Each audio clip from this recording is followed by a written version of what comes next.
जय श्री राम दोस्तों, आप सभी का स्वागत है आपके अपने चैनल डीएमएल टिप वाला में। आज का हमारा टॉपिक है एब्सोल्यूट इवोसिनोफिल काउंट। तो जो ये इवोसिनोफिल है ये एक डब्ल्यूबीसी का प्रकार है जो एलर्जिक कंडीशन या स्किन डिजीज में इनकी संख्या बढ़ जाती है। तो एलर्जिक कंडीशन या स्किन डिजीज का पता लगाने के लिए एब्सोल्यूट इवोसिनोफिल काउंट किया जाता है। तो इसके लिए जो होल ब्लड होता है उसको पहले एक डाइल्यूटिंग फ्लूइड के साथ डाइल्यूट कर लिया जाता है, फिर न्यूबार काउंटिंग चेंबर या फर्स्ट रोजेंटल काउंटिंग चेंबर में उसकी काउंटिंग की जाती है। तो चलिए देखते हैं। एलर्जिक कंडीशन या इवोसिनोफिलिया का पता लगाने के लिए एब्सोल्यूट इवोसिनोफिल का काउंट किया जाता है। इसके दो मेथड होते हैं, न्यूबार काउंटिंग चेंबर मेथड और first Rosenthal counting chamber method.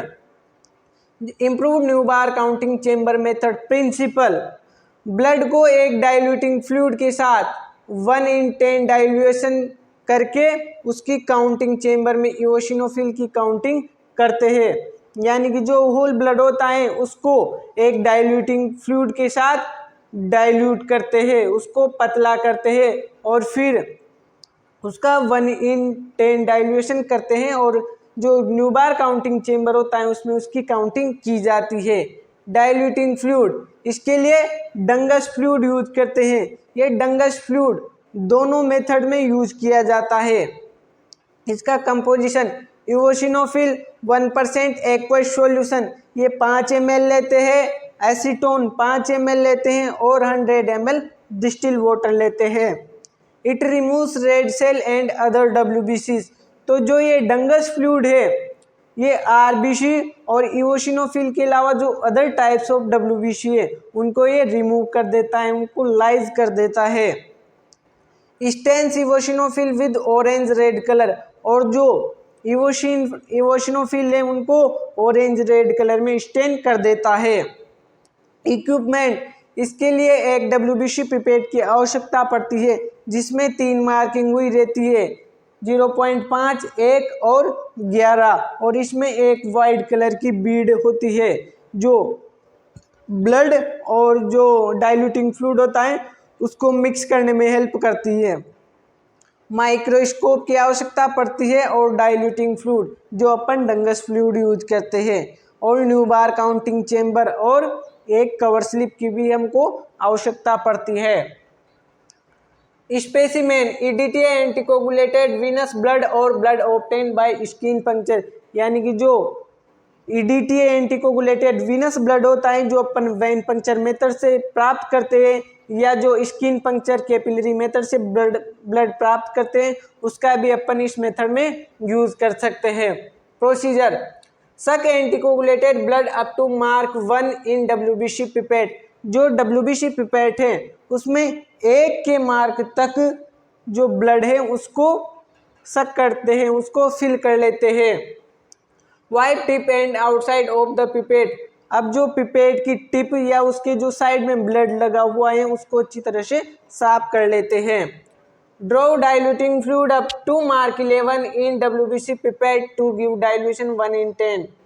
अब जो डब्ल्यूबीसी पिपेट है उसमें 11 के मार्क तक डाइल्यूटिंग फ्लूइड भर लेते हैं डब्ल्यूबीसी पिपेट में जो 1/10 का डाइल्यूशन देता है। Mix well bye rotating the pipette for 2 to 3 minute. अब जो डब्ल्यूबीसी पिपेट है उसको इस तरह रोटेट करते हुए 2 से 3 मिनट ऐसे रोटेट करते हैं। Place a clean cover slip on Neubauer chamber, और फिर एक clean cover slip Neubauer chamber के ऊपर रख देते हैं। चार्ज द न्यूबार चेंबर, फिर न्यूबार चेंबर को उस डब्ल्यूबीसी पिपेट के द्वारा चार्ज कर देते हैं। Allow the cell to settle down for 2 minute, और फिर उसको 2 मिनट के लिए ऐसे ही छोड़ देते हैं ताकि जो सेल्स है वो नीचे अच्छी तरह से सेटल हो जाए। Count the eosinophil under low power in 4 large corner square, और फिर जो जिसमें अपन डब्ल्यूबीसी काउंट करते हैं उन कोने वाले 4 बड़े स्क्वायर्स में इवोसिनोफिल की काउंटिंग करते हैं। Calculation: volume in which eosinophil count, यानी कि जिन स्क्वायर्स में हम इवोसिनोफिल का काउंट करते हैं उसका वॉल्यूम निकालते हैं।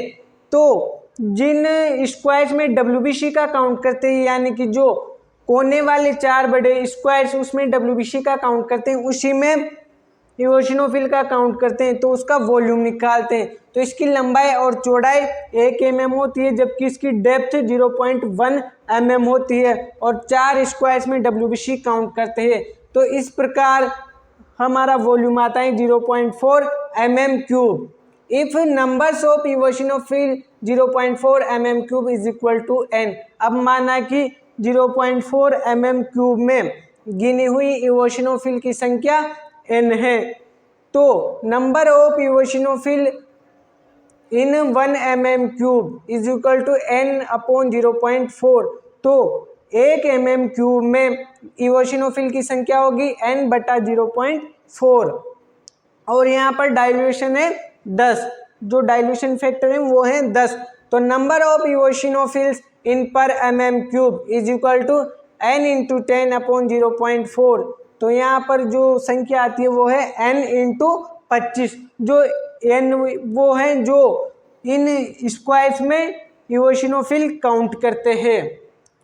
First Rosenthal chamber method, in this chamber counted the cell in entire 16 mm squares area, यानी कि जो ये फर्स्ट रोजेंटल चेम्बर है इसका एरिया होता है 16 mm square. The depth of chamber is 0.2 mm, और इसकी डेप्थ होती है 0.2 mm। तो इसका वॉल्यूम निकाल लेते हैं। Eosinophil count, number of cell counted, यानी कि जो उन स्क्वायर्स में उस वॉल्यूम में सेल काउंट करते हैं, into dilution factor upon area into depth, यानी कि उसका volume. If number of cell counted is equal to n, eosinophil count n into 10 upon 16 into 0.2। तो इस तरह जो इवोसिनोफिल काउंट आता है वो है n इंटू 3.12 पर mm3। नॉर्मल रेंज एडल्ट में होती है 40 से 400 पर क्यूबिक mm। इंक्रीज काउंट, यह इवोसिनोफिलिया कहलाता है, एलर्जिक डिसऑर्डर की कंडीशन में और स्किन डिसऑर्डर की कंडीशन में होता है, जबकि डिक्रीज काउंट इवोसिनोपेनिया कहलाता है, यह स्टेरॉइड एडमिनिस्ट्रेशन की कंडीशन में कहलाता है।